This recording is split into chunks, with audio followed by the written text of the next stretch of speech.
Holy smokes, folks.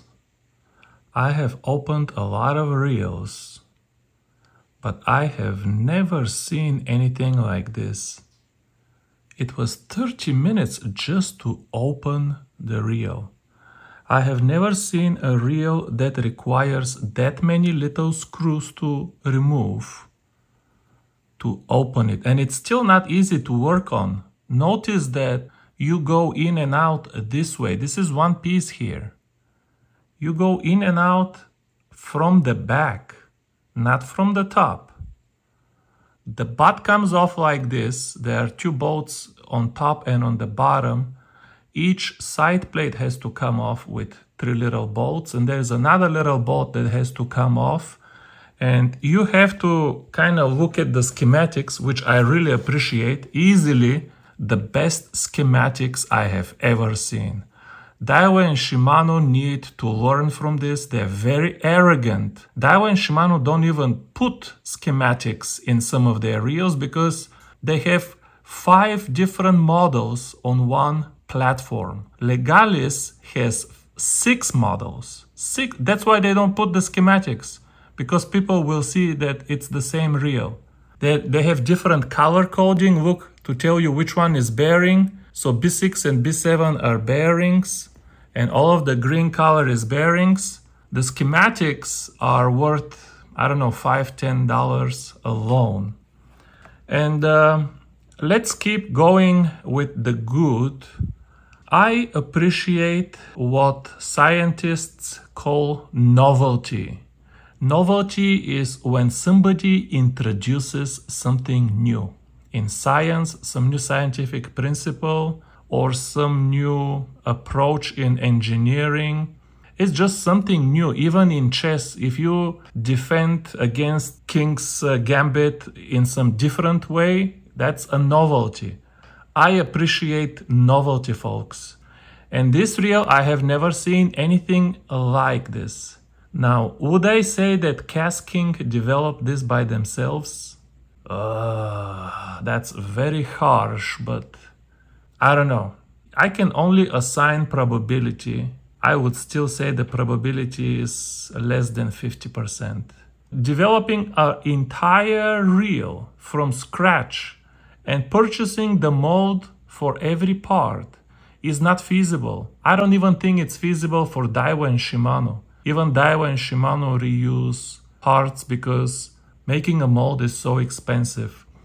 But at least it's not Chinese. I opened so many Chinese reels. I have not seen a Chinese reel with this design. So I will give them, I think it's fair to give them the benefit of the doubt. And let's say that they developed this mold and this design. The next thing we have to say right away, do you see the main gear? I don't want to open it, but look at how sharp these teeth are. These are machine cut teeth. So this is expensive gear, most likely aluminum, which would make it the same kind of class gear as Daiwa Luvias. Not Daiwa Legalis or anything under $200 from Daiwa uses the Legalis gears. All of these Tatulas, Schmatulas, they use the Legalis gears. These are machine cut, so expensive gear. I can tell you right away over here. I like this super thin shim, which tells me that whoever assembles the reel was very careful to check the tolerances and put a super thin shim to avoid lateral free play. The screws had blue Loctite on them, and the reel is profusely greased. Look at how the locomotive oscillation is running on 2 support bars. There is one support on top and one support on the bottom. The Legalis is now running on only one support. It used to be on 2, but they removed one to save weight. Yeah, double support. This gear is plastic, but it's plastic on the Luvias too to save weight. The frame is magnesium, which is metal. Usually to get such a light reel, it has to be carbon. Daiwa and Shimano put magnesium only in the Vanquish and in the Arity. So high-end parts, high-end frame, high-end main gear, a very good greasing, very good assembly. The assembly was very good. Maybe it's even assembled in Korea. Oh my god, this reel keeps amazing me. Here is another novelty. Do you see this screw here? I will highlight it on the screen because the part is too close to my phone and I cannot touch it with a screwdriver, but I will highlight it. Do you see this screw? Daiwa and Shimano, they always put a little silicone O-ring on the nipple that rides inside the slider. On this reel, I wanted to see if it has the silicone ring or like all the Chinese, they just run metal on metal. Because when I play the reel, I can feel the tiny free play at the end of the oscillation range, all the way to the left, all the way to the right. So I thought, I'm sure they don't have the silicone ring, and they don't. So what they did, they bolted these two parts together. Look, there is a screw here that kind of holds this gear, and the slider is bolted to the locomotive gear. So these two parts now cannot have free play because they're bolted. And on top of that, it has a support bar on top and a support bar on the bottom. This is the best supported oscillation gear that I have seen. So once again, don't open the reel. Everything inside is high quality parts. It's very well supported and very well greased. So just use it as long as you can. If you just keep it reasonably clean, I think this reel is actually pretty durable. From what I see, this reel will be very durable. The knob, I couldn't even remove the cap. I saw on the diagram that this cap is supposed to come off, but you tell me, how do you remove this thing? There is no hole, there is nothing to grab. But I don't want to scratch the thing because whoever installed it did an excellent job. This knob, folks, has zero free play. I'm telling you, zero free play. And still spins super freely. So I'm telling you, excellent build quality. These are little details, and this is not something riveted. You see, the green stuff is bearing on one side, bearing on the other side, and this is a cap that comes off, but I couldn't figure how to pull it off. And if it's assembled so beautifully, why scratch it, trying to remove it? Maybe they put a tool in the box. Oh, talking about the box, just take my word for it. The box is worth maybe $20 or $30, just the box. You cannot buy Stella or Exist for $1,000 that will give you such a nice box. There is 10 different bags and meshes inside. This is the most expensive box that I have ever seen. This is the line roller. They adopted the Daiwa attachment approach. This is gonna be super difficult to remove if you need to remove it. But it has a bearing inside. I looked at the schematics again. It is installed excellently. It spins very free, no noise. So why should I remove it? Look, there is one bearing here and a bushing. Excellent line roller tool. Okay, now let's point a few things that I don't like. Look at the pinion gear. The pinion gear in every Chinese and Korean reel, do you see this on the bottom? This over here? This part is always shoved directly into the frame. Never a bearing like Daiwa and Shimano. The $60 Legalis and the $60 Sahara have a bearing here. The Revrus doesn't have a bearing, which is why I've told you don't buy the Revrus. The Sedona doesn't have a bearing, which is why I told you don't buy the Sedona. But starting from Sahara in Shimano and from Legalis in Daiwa and up, they all have a bearing here in the frame. The Chinese and Korean reels, they never put bearing here. What they tell you is, look, you have one bearing here and one bearing here, so you do have two bearings that support the pinion. Yeah, but this part is rubbing in the frame. And this is a load-bearing part. All of the friction, all of the force is on this pinion.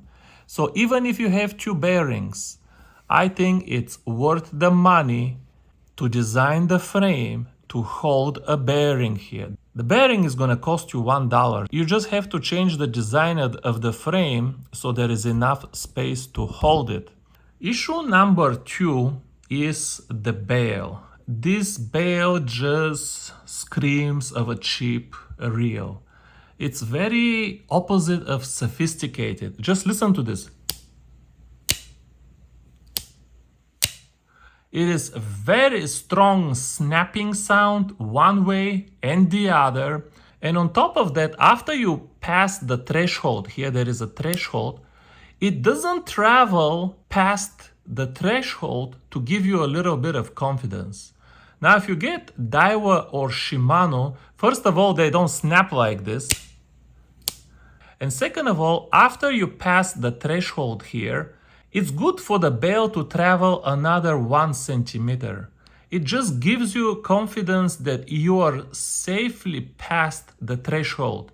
Because the reel now, okay, we heard the nasty sound, but I'm right at the threshold. And it takes like, maybe it's enough. But you saw less than a centimeter for this thing to snap back. And it just feels that you are right at the threshold, and if somebody touches it accidentally with something, it will snap back. So this should sound and feel more sophisticated on a $300 reel. And number 3, I know I said that this oscillation gear here is extremely strong and supported on top and on the bottom and bolted. But even though this is more durable than Daiwa and Shimano, but I'm telling you, a $60 Legalis or Sahara feels more refined during the retrieve. And I think in the end, after all of the support, and I appreciate again the novelty and the durability of this design, but this is not a substitute for the silicone O-ring. You still want it, or you're gonna feel these little free play click, click, click, click, click, click. And finally, what holds the rotor on top is this nut here. But Daiwa and Shimano either have a bearing here on top in their high-end reels, or they have a little plastic bushing. You have something to again cushion here the contact between the main shaft and this nut. And this nut doesn't have anything. This is not going to be as soft as, let's say, the Vanford. The Vanford doesn't have a bearing here, but again, it has a silicone O-ring, and the O-ring sits between the bushing and the nut, and it just dampens everything. I know these are tiny things, but these tiny things matter, and I'm gonna talk more about them when I close the reel. And this is it. Now, if you excuse me, I'll take a 20-minute break and about 50 Q-tips. I'll try to wipe as much as I can from this grease and put my own grease on the gears, at least on the main gear. Hopefully I get a little bit nicer feel. We're gonna put the reel back together and I'm gonna say a few final words. Wow, here is another novelty. Do you see the main gear? Again, I cannot reach there with a screwdriver or a finger, but I'll highlight it some way on the screen.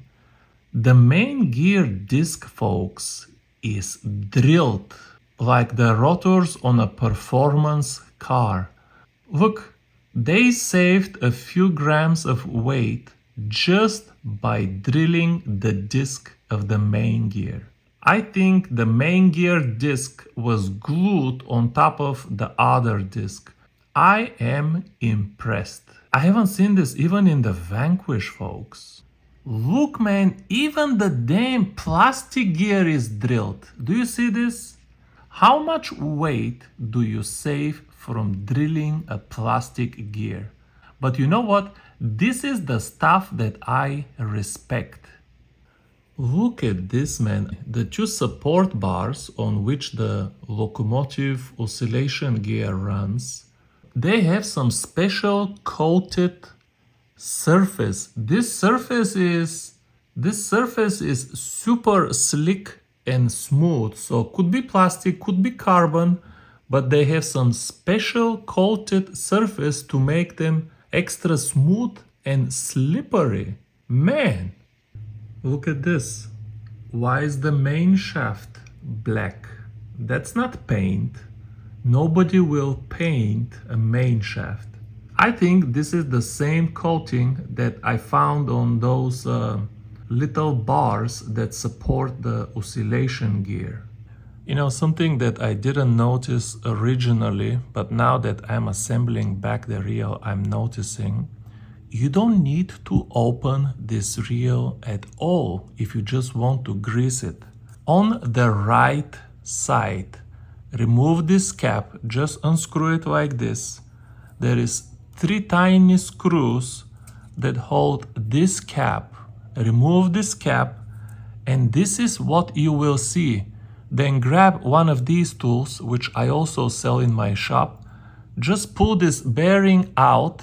Get one brush that looks something like this, and reach inside and just dab a little grease anywhere you can reach. Very little. That's all. That's enough. Nice. This is actually easier to grease than Daiwa or Shimano.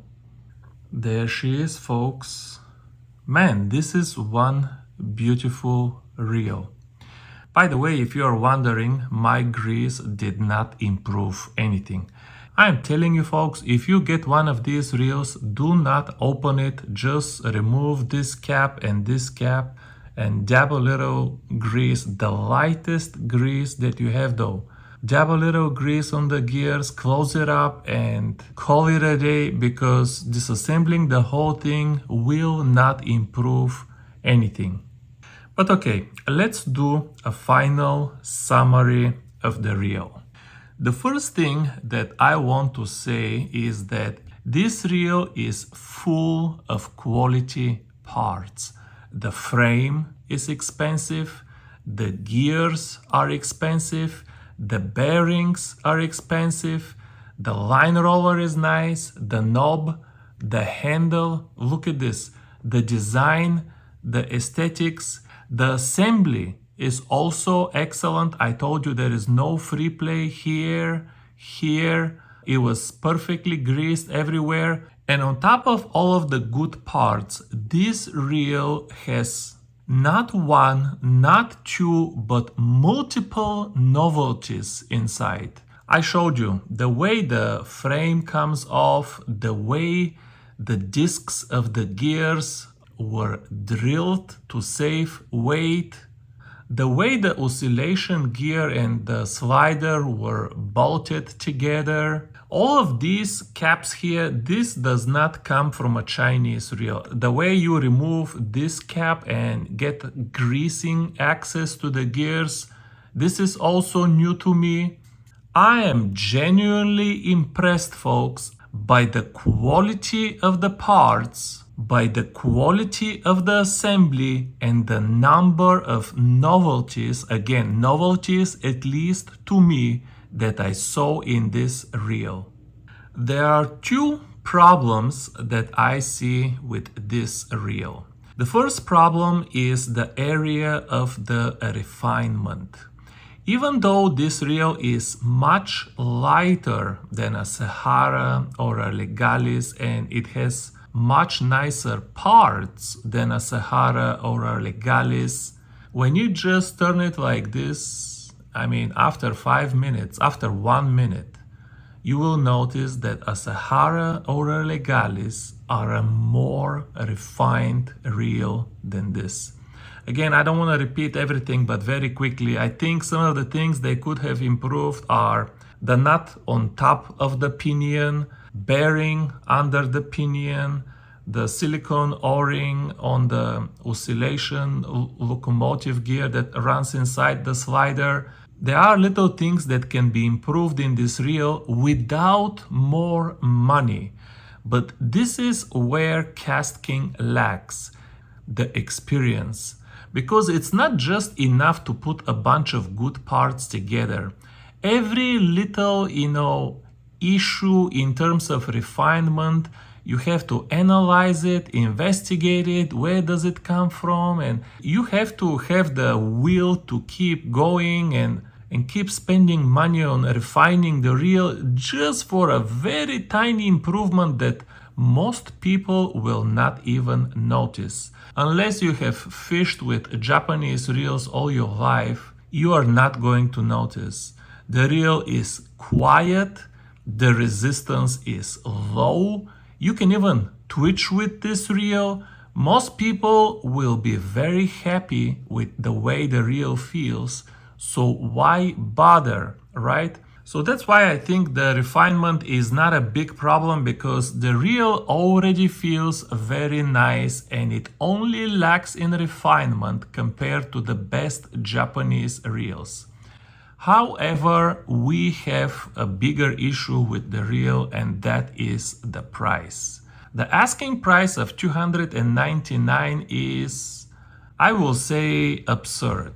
I mean, this reel is more expensive as is than Daiwa Luvias. It is almost as expensive as a Vanquish. And honestly, it has no business competing with these reels. These reels are just as light, but on a totally different level of refinement. So the asking price of $299 is not going to fly. But this is Kastking. They're gonna have one sale event on top of the other. Everybody has a coupon code. I have a coupon code too, by the way. I didn't ask for it, but they insisted that I put my coupon code in the description. So if you're interested in buying this reel, look at the description below. I told Kastking that I will not accept a single dollar or anything else. I even asked them, instead of giving me 10% from that coupon, why don't you just make the discount from the coupon 10% larger? But they said that they cannot do that because the other YouTubers, they want to keep the 10% and they don't want one of the discount codes to be deeper than the other. So all of the YouTubers got the exact same discount code. So use the discount code if you want. I'm just telling you that I'm not making any money from that coupon code. Look at this weight, folks. 140 grams. This is 5 grams lighter than the Vanquish. If this reel was $150 with all of these nice looks, with these nice gears, with this nice frame, I told you inside everything is screwed up and built very durable. If this reel was $150, it would be a totally different story. Then you could buy this reel to put on a high-end rod just because of how light it is. And just because the drag sounds so nice. The drag sounds absolutely super nice. Oh, once you put the felt, by the way, that's another issue. I made a separate video for this. The reel comes with a carbon disc out of the box, which feels absolutely terrible. You're gonna have to replace that thing with felt. The carbon just plain sucks. But if this reel was $150, then you can buy this to put it on Yamaga blanks. Just because it matches perfectly. Oh, also on the Shimano Soare XR rods. But at $299, that's just a lot of money to ask for this reel. But I don't want to close on a negative side, so I will end the video repeating that I'm really impressed by the aesthetics, by the quality of the parts, by the durability, by the assembly, by all of the novelties. I just wish that they could build this product a little cheaper.